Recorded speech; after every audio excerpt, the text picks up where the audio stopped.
Welcome to another great episode of the Beyond Normal podcast. I am your host, Kenny Groom. As you know, our little motto or our saying is every founder story is a journey worth exploring. We have a founder here with us today by the name of Zachary Nunn.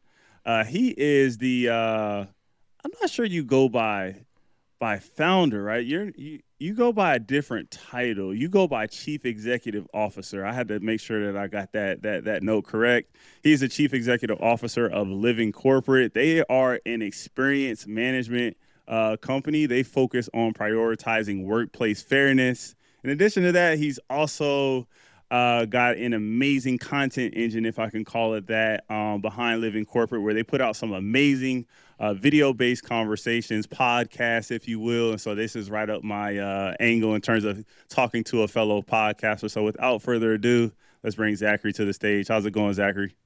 Hey, it's going well. Thank you for having me, brother. I'm so excited to dive into the conversation today with you. As we both have been on this content journey, I have definitely. I think at first I was admiring your content strategy from afar, and as we've connected over the say the last year or so, it's been really exciting to see you grow what you're building at Living Corporate. So let's start out from the beginning, right? Yeah. Before you took that leap of faith and became the CEO of Living Corporate. What were you doing with your life? Yeah, man. Great question. Shoot, I feel like I still am. Man, I was just outside trying to figure it out, right? Like, I'm thinking about, I graduated from the University of Houston back in 2011. And I started my career in human resources at Target. And I just remember being one of the onlys in any space, 6'2", 285, big dude, right? Trying to just navigate the world of work in majority white spaces and dealing with the micro and macro aggressions of work and being one of the onlys in any space, any room I walk in. I think over time, I realized, I kept on looking for the solution, and like you might ask a question like, what do you mean, like what do you mean by solution? Like, what is the solution for the people on the margins? Like, where do they go for affirmation, and where do they go for real authentic support? Where do they go for advocacy? Where do they go for unfiltered guidance? And I kept looking for those solutions in the context of my jobs. So I'd go to the employee resource groups. I would go to human resources. I would try to stand up things internally. I would go to older mentors, potential mentors, or people that look like me who have been in position longer. And I would have varying degrees of success. But that was me before Living Corporate. It was, hey, young, new professional, large black dude, just trying to navigate the world of work and figure out where I fit and how I can, you know, finish every day without being so utterly drained or feeling like I failed in some way, which is a really common experience for those on the margins. hmm As you were talking and you said something at the beginning, you said 2011 Houston. In my mind, what instantly popped up was what a time to be alive. I'm not sure how Houston was at that time. As somebody who has just recently visited Houston the last couple years, I can Yeah. imagine it was an exciting place to be at that time. But like you're saying, from a corporate perspective, maybe there was some juxtaposition there, right? Where it wasn't the what I can imagine Houston is on the day to day, right? Going out and, experiencing the city versus living that corporate life like you were talking about. Yeah, I mean, so it's interesting, right? Like 2011, obviously economically we were like in a different place. Also, you think about like I'm thinking about, and especially I think about like 2011, 2012, because that's really when those were really critical years for me. I graduated 2011. I started working in June of 2011, but then I remember I bought my first home in 20 was it 2012, Wow. 2012, 2013. But I just remember that season, like it was different, right? Like I mean, I was just talking to my wife about this, right? So like for context, our first home, we bought our first home, and it was a two bedroom, no, 3 bedroom, 2 bath, and we bought it well under 6 figures. And like there were Mm. several of those homes in Houston at the time, 135, Yeah. 85,000, 100, like a little over $100,000 to get you a nice home. Some like 100,000, $120,000 gets you a nice two-story house in Houston, in Yeah. certain parts of Houston, right? So the landscape was completely different. Work was different. The idea of just like the idea of like yes, I came into work looking for these very like affirming experiences, but the job market was different, right? Like you didn't have to have your own brand. The concept of having a brand and working for someone was kind of new, right? That was kind of Mm. niche. Everybody didn't have 30,000 followers on Twitter, and had like 4 different side hustles and also had a 9 to 5 job, right? Like, so it was a different time. And then yeah, like to your illusion, like what a time to be alive. I mean, also like musically, like the culturally, I would say like the space and the spot was Mm. different because I think the economics were different. People were outside more and they were outside differently. Yeah. Whereas now I think Houston is still obviously is Houston, but it's not popping in the same way, in my opinion, that it was. Shoot, what 15, 12 to 15 years ago. Hmm. Yeah, and that is a good point because when I went to Houston this time, I was actually surprised at the scale Mm-hmm. that Houston has grown to. And I think when some of the cities we've seen, like when they grow to a certain point, then like culturally there may be something that's missing, right? Like or it morphs into something else. Like we're going through that here. Folks know that my local market is Charlotte, North Carolina, where the city has grown to the point where there's now more people who are not from here, right, than people who are actually born and raised here. And so that brings a different dynamic. And from a cultural perspective, that definitely changes things. I'll tell you all right now, one of the things that's changed since I've been in Charlotte is the food. The food is not as seasoned, I will say that, as it was when I first came to the city, believe it or not. You get my No, I'm drift, Zach. I no I no. It's interesting, right? Like I It's- think the landscape of food like, man, it's so interesting. I think especially with COVID, right? Like there was, man, my wife and I just talked about this last week. Like there are so many spots in Houston that I loved, man. That COVID, that pandemic, man, it just got rid of them spots. Like a lot of those restaurants just aren't there. And then Mhm. to your point about like where we're at from like to like I think some of it also has to do with just like the lack the amount of deregulation and just kind of where we are like from like as a late stage capitalist society. Like you start seeing experiences degrade while prices increase, right? So Mhm. like when I talked to my mom, I asked her, I was like, hey, I'm curious, like you've obviously been eating your whole life. Like, do you feel like food has gotten worse? She's like, yeah, food's gotten way worse. She's like, it's like some of the food, like, you might go to like some southern style restaurant, right, and get like the fried chicken, the greens, and da da da. She's like, that kind of food. It's like we used to eat that at lunch when I was in elementary, middle school, and Mm. high school. She's like because those people was cooking food from like local, like they like this idea of even like being local only, like that just wasn't the case when I was coming up, because obviously it was going to be local. We didn't have a bunch of frozen stuff coming in. People was cooking the same stuff that you might eat from so and so's house. You're gonna eat at the school because that lady works at the school, Yeah. right? And so she was just talking to me about just how experiences over time degrade. Like even she was talking to me about like J.C. Penney as an example. Like back in the day, J.C. Penney used to sew and tailor and fix your clothes. But then as time goes Mm. on, like that service don't provide that's not anymore. I remember shoot, I'm a smaller example. When I was when I used to go to Walmart when I was a kid, Walmart would fix your watch at the Walmart, but Wow. they outsource all that stuff now, right? And I'm Mhm. and I'm only 35, right? Like so, imagine if you 60 or 60 plus, and you looking around the world, like how many things you just see kind of degrade have degraded over time. It's not the same quality, not the same experience, but it's real, man. It's real. Yeah, for sure. That's a lot of perspective there. Just thinking about like like you said, just being able to the shopping experience over the years and food especially, there's just something that's not the same as when my mom used to cook fried chicken. Like I don't know what it is. I'm sorry, folks. I had to go to fried chicken, but there's just something nowadays when I taste somebody else's food, it ain't. It's not the same experience. And I think a big part of that is like the. I don't know if it's culture, but just like the time that we were in.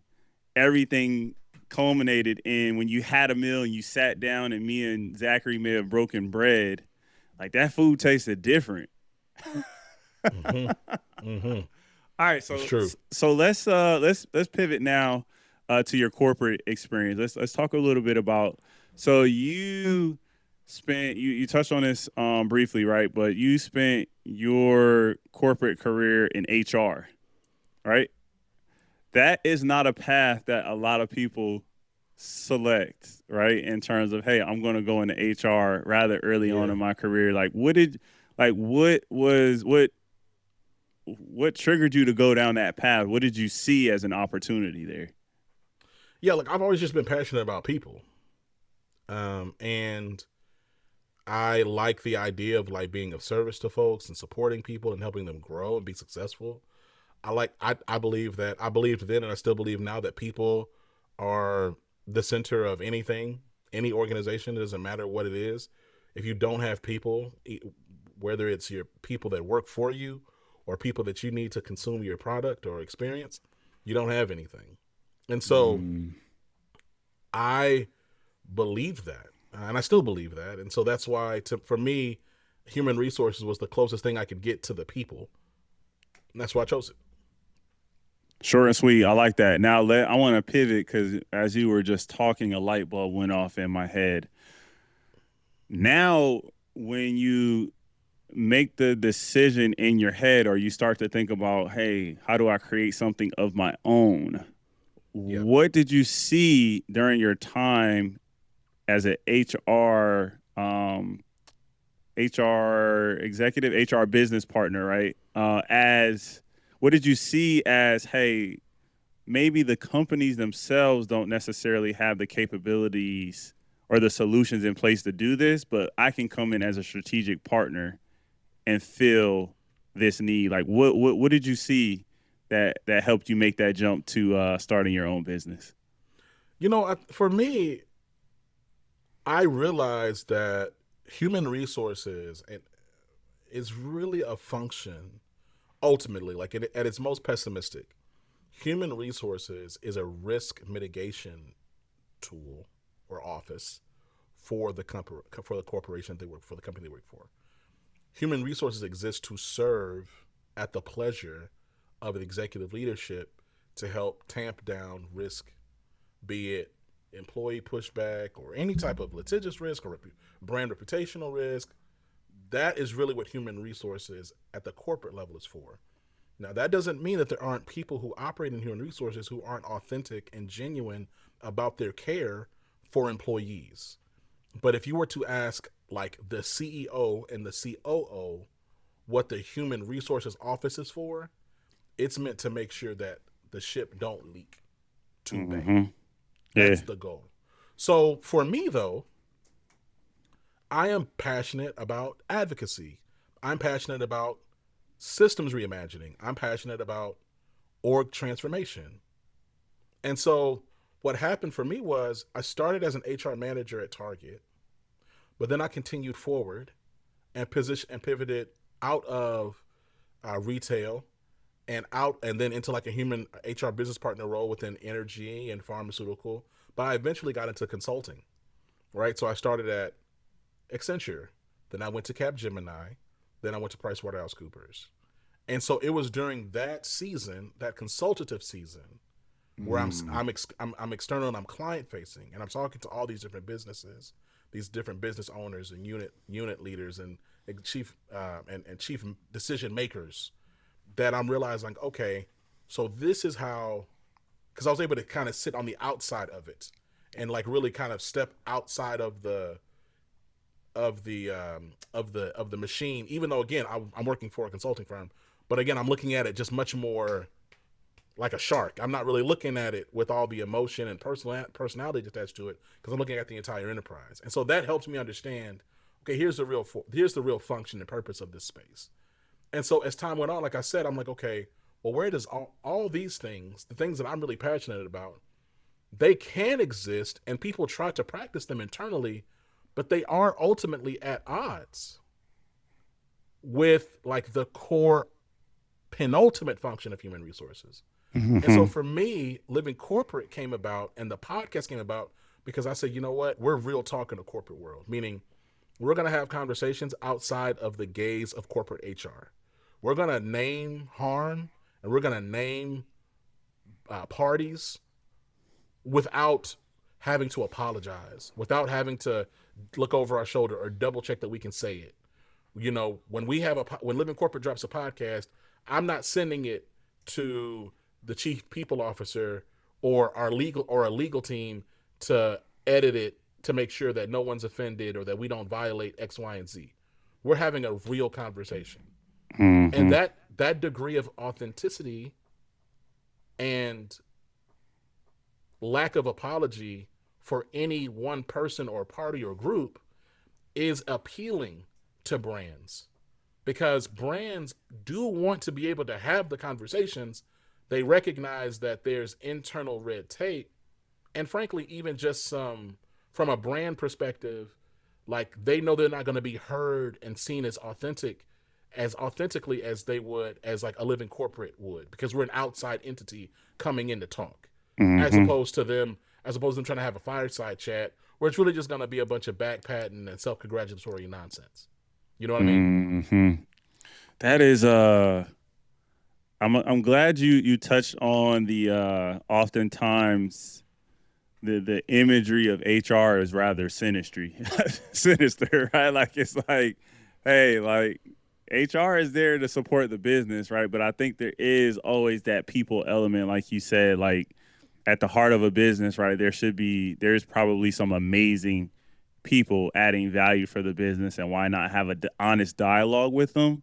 I can imagine for a lot of executives too, when you get to a certain scale, they can kind of deem some of those conversations as it's not worth having it because there's so much downside risk and they themselves saying it versus having another party such as yourself come in and kind of not mediate but like like open the sandbox up, like let everybody have an opportunity to stand on the soapbox in their own way and say what they want to say. And so that's really cool that you found that niche. And I don't necessarily see a lot of people putting the time and the energy into their HR function in house. So why not work with a strategic partner like Zachary in that case? I love that. But no, I mean, and here's the thing, right? We're all because we're coming, and this is also just the benefit of just hiring a contractor, consultant, fractional person, whatever.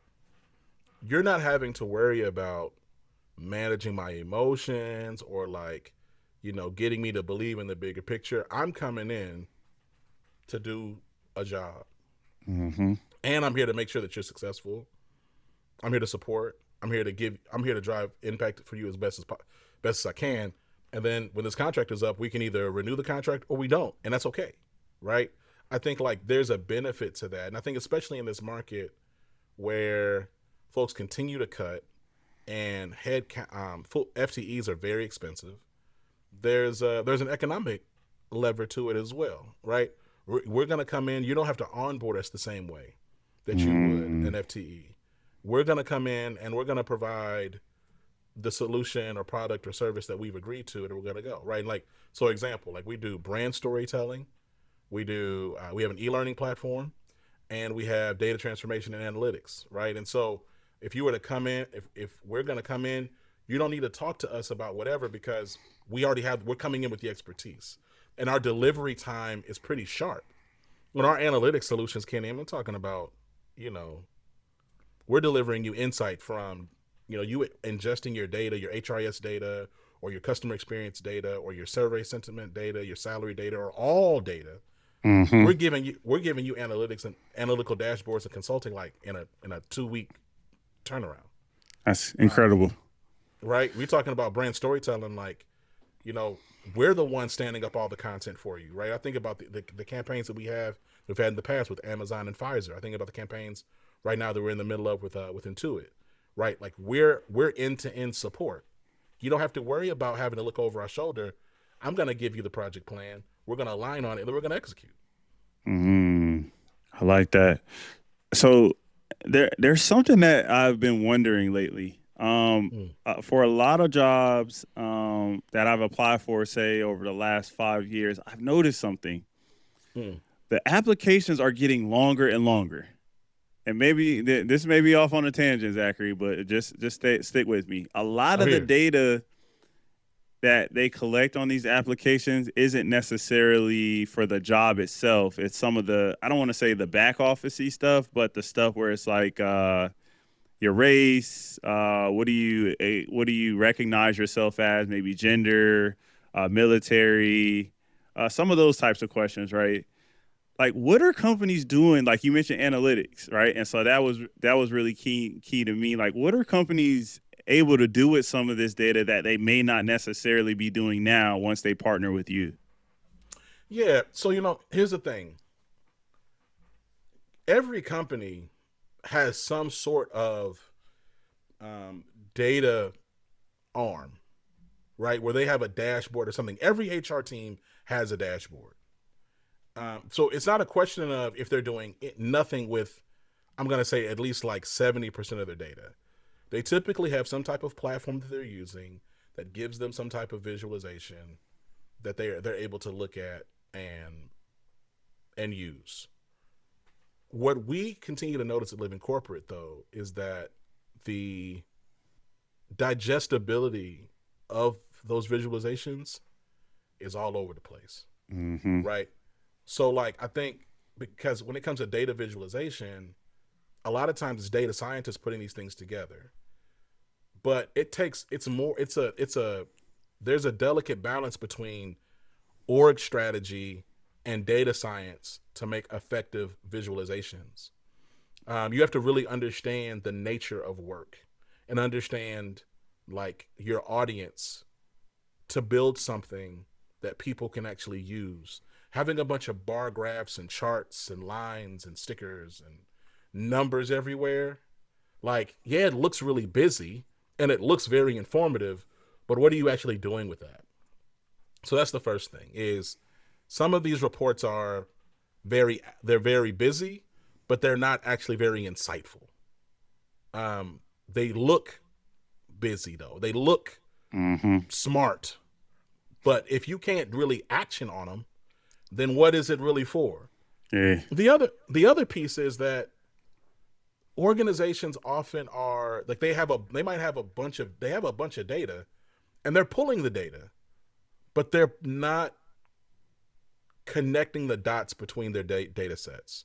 So they may have their sentiment data in one place, their payroll data another place, their head count data another place, their performance data in another place, their benefits elections in another place, their hiring and recruiting data in another place, and then they also might have their compliance and complaint hotline data in another place.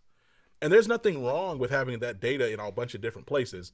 That's the nature of just technology. Like yes, Workday and ADP, some of these places can sell you on having everything in one consolidated place. That's fine. The labor and the differentiator for us is we are passionate about stitching all of it together. So Mm. what does your Gen X black engineer who is a woman and a caretaker on your on the West Coast, how what is their level, what is that group's level of trust compared to white baby boomer executives on the East Coast who are not caretakers, right? So it's like that the ability to connect everything together and see what that person's or group's experience might be in terms of how long it takes for them to get promoted, how long, what their average performance rating is, what kind of benefits do they typically elect and why, what their trust or sentiment is of their leadership and organization. But you can't really get a complete picture of any employee if you're not connecting all the data together. And the last Mm. thing I'll say about it is that that's one thing. A lot of times when it comes to data, at best people are looking at where they're at right now, but most people are looking at where they've been. So you're looking at historical data. You're looking at old data. You might be looking at data from last quarter or last year. The future of this space, and when you talk about like really driving for impact, is being able to build out predictive analytics so you can understand what's coming. And so, Mm. living corporate, we do that work a lot, right? We're able to take in your historical data and then leverage that to build out predictive models and then connect that to a return on investment, right? So, hey, here's the turnover of this particular group. Here's what it has been based on trends and a variety of factors, right? Based just, I guess, the calculations we build and the formulas we build. Here's where it's going to be going. If you pull this lever, maybe turnover goes down. If you pull this other lever, turnover may go up. And also, here's the cost to your enterprise because of that decision. Here's the cost if you do nothing. Here's the cost if you do B. Here's the cost if you do C. And so, like, that level of insight helps organizations make better decisions and at least helps them and also can accelerate decisions because it's not a bunch of people kind of licking their fingers, sticking it in the air, or arguing anecdotally about what has always worked versus what won't work. We're being informed by the data. I like that. Uh, Data storytelling. It seems like that's going to be a skill that you just touched on, but I think that's definitely for those that are like tapping into this new wave of like analytics and AI. Like that's an area where, to your point, Zachary, I appreciate you telling that story. Some people aren't the best at telling that or having that. They don't have that ability to tell the story. And so they're going to be willing to connect with somebody who is strong and leverages that as a superpower. So as you were just talking about that whole scenario, like you really painted a full picture. Like if I can think of this as like the movie, the HR movie, right? In terms of the data coming in, maybe there's a problem, and then you come in and you provide that solution to your customer, your client, who's the main character. Talk a little bit about pricing, just real fast. Not you don't have to get specific, but how do you price something Mm-hmm.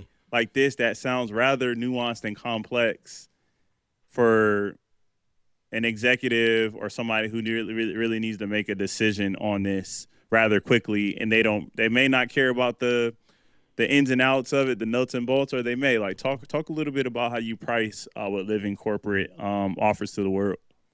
Yeah, I love contextualizing it in terms of like a team. So if you were to go out and hire an analytics team for your enterprise, you're probably going to spend. Let's A say you let's bag. say, let's say you hire three people. Let's say you hire like a senior data scientist, a junior analyst, and like one more junior analyst, right? Let's say you have a small team. You're probably gonna on the low end probably still spend about $500,000, Yeah, easy. right?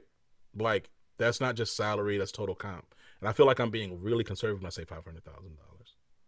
So for us, we like to say, hey, look, we're a fraction of that over a year, right? We love coming in and like being that partner over a set period of time because we want to be able to stand up some solutions and be an ongoing point of support. And that really is how we operate. And it's been successful so far when we've contextualized it that way, right? So if I come to you and we put $150,000 price tag on something and it's analytics over the course of a year, and here's all the pieces you're going to get, and here's what you're saving, because if you went out and hired if you hired a single data scientist, you're going to spend at least $80,000 in salary, like let alone benefits, right? If you were to hire a senior data scientist who like is coming in and who has experience in working with various visualization tools, who understands Python, who has experience in and understanding people data and other types of data sets, that's going to be expensive. And so we always like to see it. We always like to position ourselves as a fractional partner to organizations who are looking to accelerate themselves to insight. That fractional word, I've been seeing a lot more of that lately. And I appreciate you breaking it down that way because at first glance, somebody could say, hey, you're selling it for cheaper, but not necessarily because, like you said, there is a cheaper component, but you're doing things in a much more efficient way. And then there isn't like the cost of benefits and some of the other things that come with making somebody full time that factor in as well outside Mm-hmm. of just that base price that we all think in terms of the way that we pay people. I like that. So 100%, 100%, man. yeah, and I always ask for I've been asking more and more folks lately around the way that stuff is priced, products and services, and your business is an example of that when we're focusing on a B2B marketplace. I certainly think that we have some opportunities for more folks, specifically Black founders, to go in that space. And the point to which you just explained is a perfect example of that, where there's so much value to unlock once you figure out the need for that business.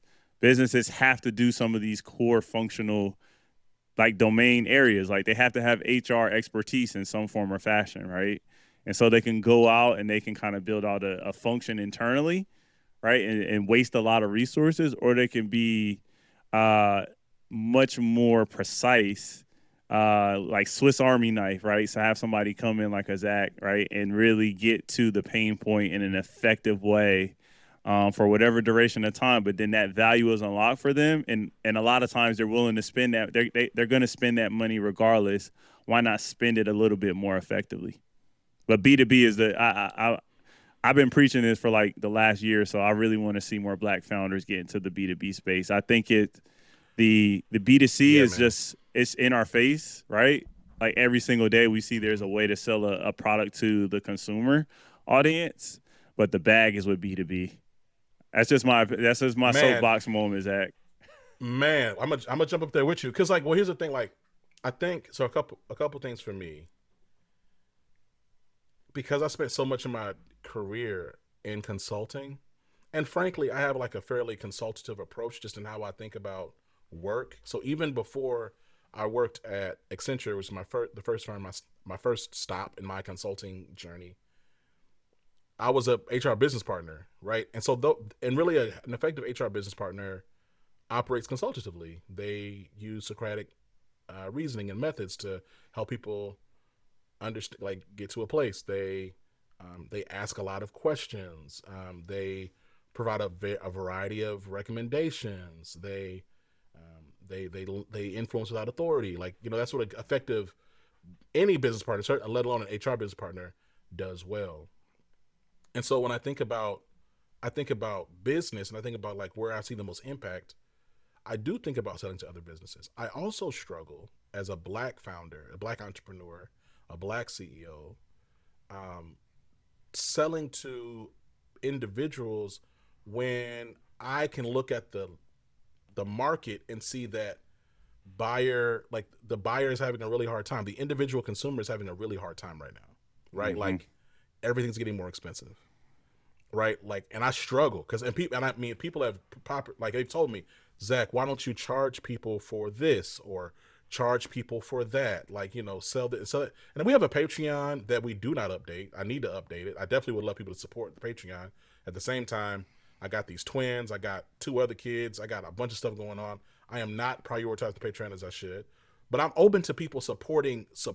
Right? If they want to support and give, they can for extra content or bonus material or early content. That's fine.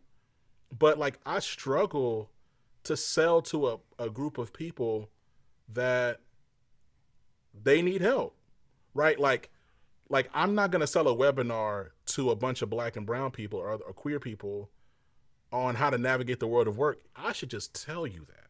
Like Mm-hmm. that's my personal like ethics though, right? Everybody is different, right? And there's whole businesses built on selling people liberation, and like that is their choice. I'm not gonna shame that. I'm not gonna attack that. I just am not gonna emulate that. What I would much rather do, and God has blessed me so far in this, is I'd much rather give away the podcast for free, our access to our archive on our website, living-corporate.com. Please say the dash. You can go there. If you make an account, you can see our whole library, right? I'm not going to charge you a thing. Now I am going to ask for information, so you have to build a profile, but it's free though, right? I'd much rather do that and then charge Amazon, charge Pfizer, charge Mm-hmm. UNICEF, charge Intuit. I'd rather charge these institutions not only that who can not only afford it, but are looking for black owned businesses to say that they support. Mm-hmm. You know what I'm saying? And so I'm always going to be a proponent of B2B. And as I think about the future of work is not really going to be, it's like, I don't think that the worker who is like really looking to thrive, yes, look, you can have merch and you can have others. I'm not knocking that. We have merch, but merch is not in no way. I don't ever think about Living Corporate's merch site as a revenue stream at Living. I just do not. Right. I'm like, ultimately, you're gonna need to figure out what enterprise solution you're delivering, and guess what? Your scale, like you can scale with that in a much better way, even when times are tough. Right. So down markets, and during down markets, you're doing B2B, you may only need to close like 2 clients Mm-hmm. to be okay. But if you're a B2C model and everybody's getting crushed or squeezed by the market, well, guess what? Now you got to go extra crazy Mm-hmm. to match your revenue. Whereas before, let's say like if in 2024 you signed a multi-year contract with somebody, with a big company, and it was like $100,000 a year. Well, guess what? When their tough year comes, you still at least got revenue from it. It's just a different way of working and thinking that I believe is just much more sustainable. Mm-hmm. It can be intimidating. It can be intimidating, but I believe it's much more rewarding, and I think it's much more sustainable, especially in like times like this where companies are closing left and right. Small businesses are getting crushed right now, Kenny. Mm-hmm. Speak on it. They're I getting completely, crushed. yeah, I completely agree. For folks that may see our podcast content and have any inclination that I'm making money off of this, the podcast itself, like to Zachary's point, is really given away for free. Like we've tried sponsorships and we've tried some different things in the past. It wasn't as much a focus on the money in those cases versus like the network, or there was like a synergy there in terms of what we want to focus on in terms of content. And so I appreciate you saying that, Zachary. Just like giving the game away for free, um, at a certain level to kind of enable the consumer or the individual to figure things out in their own way. And then on the flip side of that, at that marketplace kind of viewpoint, right, using some of those B2B relationships to really make a living and become whole again, if I can say that from like a revenue perspective. I'm not mad at that at all. I'd appreciate if a big company came along and threw the bag our way for this podcast stuff. But certainly I'm not looking to nickel and dime my way to a point of consistent or a surplus of revenue from a content perspective. So I appreciate you throwing that out there. That is a good segue, though, because I want to touch real briefly on the content itself that Living Corporate has. I think I saw on the website you all have 1,000 plus podcast episodes. So we're approaching That's 100. right. I don't even know what I'll look like if I were to produce 1,000 pieces of podcast content, but that is neither here nor there. Like, talk a little bit about your strategy from a content perspective, where it's not just you having your show, right? You're bringing along others, and it's really this network effect that has been really cool to kind of witness you do that. But talk a little bit about what other content you have on the platform besides your Living Corporate base product, and then like, you know, what this does for your business overall, having this much content at your fingertips to give to your audience. Yeah. So, first things first is we have, obviously, to your point, we have myself, Living Corporate, Real Talk Tuesdays. Man, Real Talk Tuesdays, we've been like in and around Tuesday because Kenny, man, I'm telling you, man, these newborns have been whooping my behind, but we still uploading. And when that, we're having really frank, unapologetic, unfiltered discussions about the world of work at the intersection of lived experience. And so we're going to talk about, honestly, everything we talked about today, between employee experience, customer experience, navigating the world of work as an ally. What does it mean to like really be inclusive, managing your own wellness and the whole scope of wellness? What does that mean? Different types of research. So we're going to interview academics, advisors, elected officials, influencers, authors, entrepreneurs, civil servants. The list goes on. But that's not the only show. To your point, on the Living Corporate Network, we also have we also have a show called Your Turn, which is really aimed at Gen Zers and very, very young millennials. And that's really hosted by my siblings, who are a band called None Above. And so they do a really good job just talking about the business of music, because they're a band. So they talk about the world of music, and they talk about navigating the music world as young Black professionals, young Black artists. We have a show called We Ain't Dying for This, hosted by Crystal Johnson, who is a DEI HR executive, but she's talking about Black women and liberation and identity. And then we have a bunch of other like limited series that have been on Living Corporate. So they're not in perpetuity. Living Corporate proper, Real Talk Tuesdays, and the bonus shows that come from me are the only things that go on that will never stop. Right? There's never an off season for Living Corporate flagship. But we've had a bunch of other shows over the years, right? I'm thinking about the fact that Living Corporate started in 2018, right? So we've had a lot of different shows. We've had the Access Point, which was built on supporting and advocating for aspiring professionals, younger people coming out of college. We've had the Tap In with Tristan. Tap In with Tristan was all about resume writing and getting a job and like navigating the world of LinkedIn. We've had Liberated Love Notes, which is about Black women and identity and healing and growth, right? So we've had all sorts of limited series, right? If you're talking about 20, 30, 60 episodes. And to your question about how does it fill into our larger content strategy, one, we want to be able to be a resource for folks. So when you go on our website and you type in something or you look for something, we want to be able to be a thought leader. And so we're passionate about creating content that's engaging. And then on top of that, the content, though, our podcast, after a while, Kenny, I had to ask myself, okay, what is the lifespan of a pod episode, right? If you drop a pod on a Monday, what is the value of that pod 2 Mondays later? Right?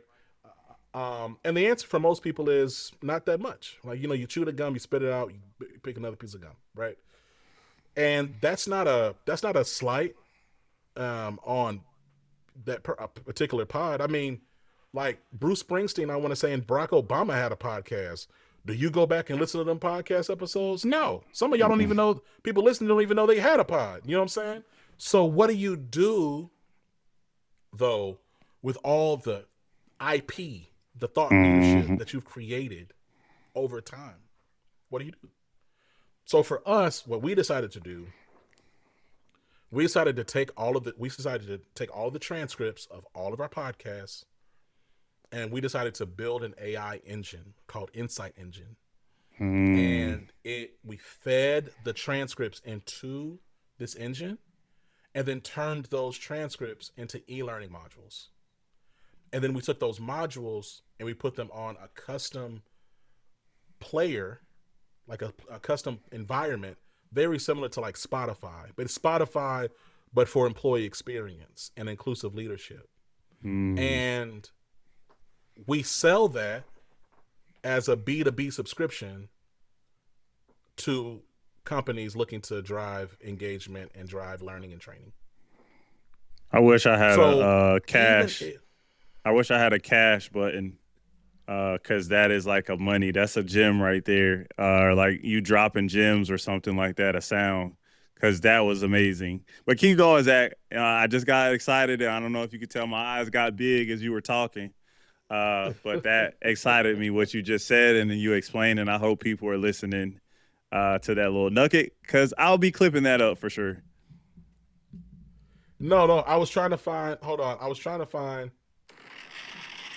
Just trying to. I got my little soundboard thing Yeah, right the here, so I flex was just trying to bomb. find. Yeah, that's a good one. The flex bomb. Yes, yes. Play it, please, because what you just said, I don't think people really understand the context of that. If you have 1,000, yeah, play it. Go ahead. Thank you, sir. Yes, play it again and play it one more time if you want, because that sounded like money being dropped, gems. But man, having 1,000 transcripts and then dropping it into the AI, now that's something informed, right? Like you, to your point, as you were explaining, it's like it's going to give you something that is really tailored to what Zachary's been talking about since 2018, right? Like that's powerful in and of itself having that, and then you turn around and charge for it. Oh my gosh. And so look, man. It's a great tool because, and I man, I just want to say, I want to say, man, shout out to Amplify Credit Union. Amplify Credit Union. I'm an excellent partner. And um, Angela and the whole team over there, Ashley Cunningham. I just want to just Angela Shaw to be clear. Ashley Cunningham, but really like their willingness to be like an early partner, an early client for the tool, and like it's so dope seeing them. We have some other clients as well who like will make a playlist because what you do is so think about it like this. Think about like Spotify. You go on Spotify and you're like, hey, I need to make a playlist for my cousin graduation party, or I need to make a playlist for my baby's eighth birthday party. So you're gonna go on Spotify and you're gonna type in some songs, right? There's all types of songs.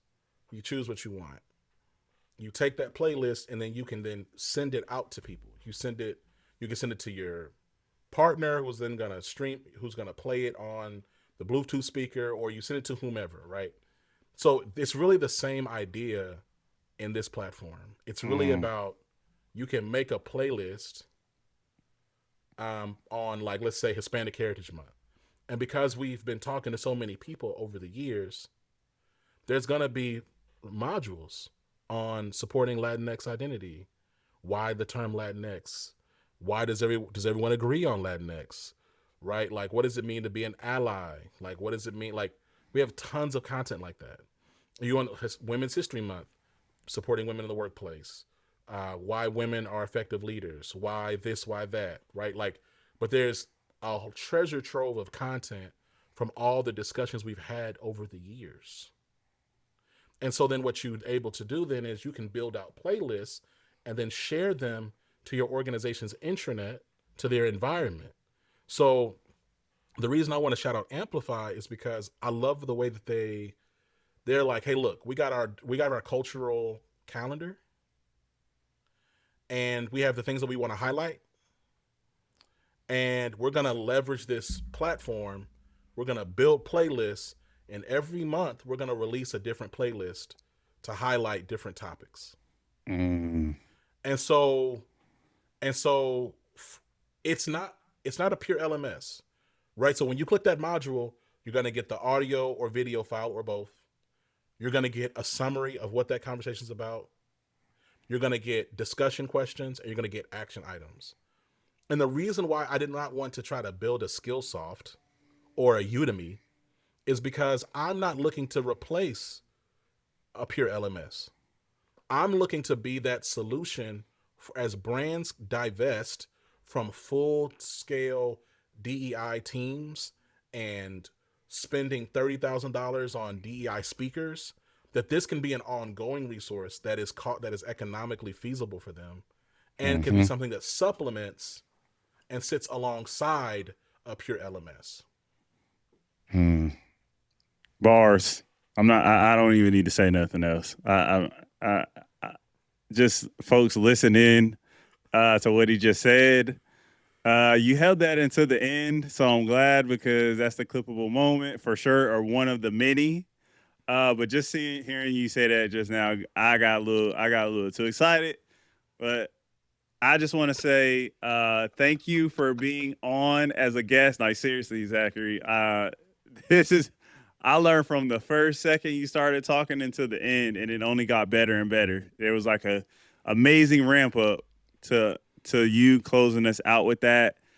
Speaking of closeout, I definitely want to pass it to you. Let folks know how they can tap in with the brand. I think you mentioned the URL earlier, but I want to make sure we get that right at the end so folks know where to tap in. For sure. Look, man, it's living dash corporate. Please say the dash.com. But if you just Google living corporate, we will pop up. Kenny, I'll give you my LinkedIn on so that way I'm Zachary Nunn, Zach Nunn. Look me up. There's really only two Zach Nunns. All right. There's this Zach Nunn, and there's some like Republican MAGA dude from Iowa. Like I'm obviously not that Zach Nunn, but I'm gonna give Kenny the information. Y'all click the links in the show notes. But again, it's Living Corporate. Google Living Corporate. We will pop up. If you want to go to a URL, living corporate.com, or you could do livingcorporate.co, livingcorporate.net, livingcorporate.us, livingcorporate.org, livingcorporate.tv, livingcorporate.ai. If you can do like we everywhere, just search Living Corporate and we're gonna pop up. I like that. Lasting thought. What do you want as the lasting thought for our listeners who chimed in, listen today to this conversation? Like, what do you want them to take away and remember from this amazing conversation that we had? So my assumption is that the majority of your listeners are like individuals, like black and brown, probably working people, right? They're not necessarily like Working executive business minded. owners. Yeah, working business owners, but you hit it right, the nail right on the head. Black and brown for sure. Cool. So I think the takeaway I want people to hear is that like you're enough. You are not your productivity. You're not your brand. You're not your revenue. You're enough by yourself. And you don't have to be defined by those things, even though capitalism demands that we are. I think the other thing I want to say is that you can't outperform white supremacy. So seek to be yourself every day. Seek to be more authentic to your own principles and goals every day. And allow those goals to be things that are not driven by what some white folks told you. Allow those goals to be something that are driven by what your spirit tells you, and honor that. And I promise you, as someone who's on that journey with you, every day gets a bit more liberating. Appreciate it, Zach. Thanks for tuning in to another great Appreciate episode of the Beyond Normal podcast, folks.